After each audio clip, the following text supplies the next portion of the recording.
walk into a room, someone glances up and immediately looks away. You feel it tight in your chest.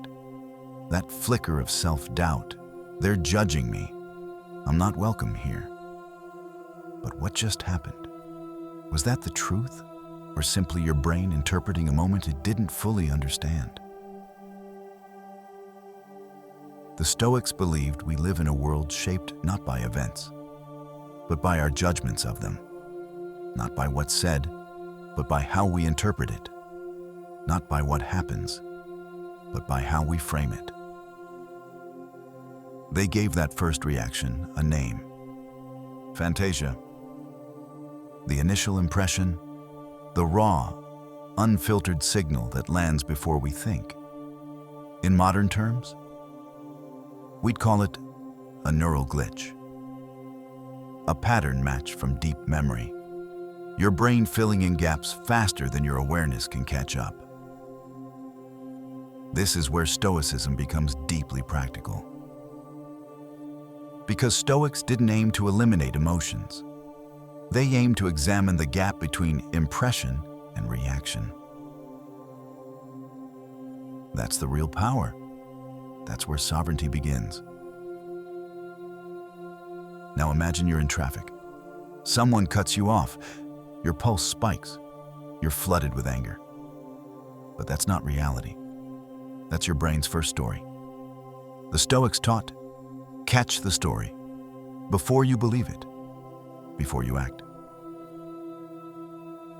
Marcus Aurelius trained himself to break down events. Roast meat is just a dead animal. Wine is fermented grapes. He wasn't being cold. He was reminding himself. Perception is layered. There's what happens. Then there's what we decide it means. In that space, the Stoics placed everything. Today, neuroscience backs this up. The amygdala reacts in 12 milliseconds. It fires before we consciously register anything. Your logical brain? That lags by hundreds of milliseconds. So you're already emotionally charged before you've had time to process. That's Phantasia. That's the ghost of meaning, arriving before judgment. The Stoic move isn't to repress. It's to pause, to see the impression, and then decide, do I give it assent or let it pass? So next time your phone buzzes and anxiety flares, pause. Say it softly, even silently. Phantasia. It's not magic. It's a moment of clarity. You are not your first reaction. You are the space that chooses what follows. That's why the Stoics didn't trust first impressions. They trusted trained discernment.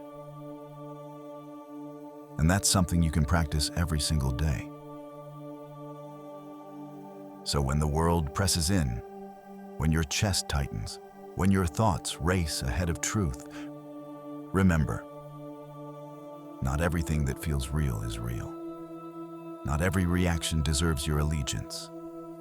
You are not a slave to sensation. You are a student of perception, a sculptor of response, a witness to the gap.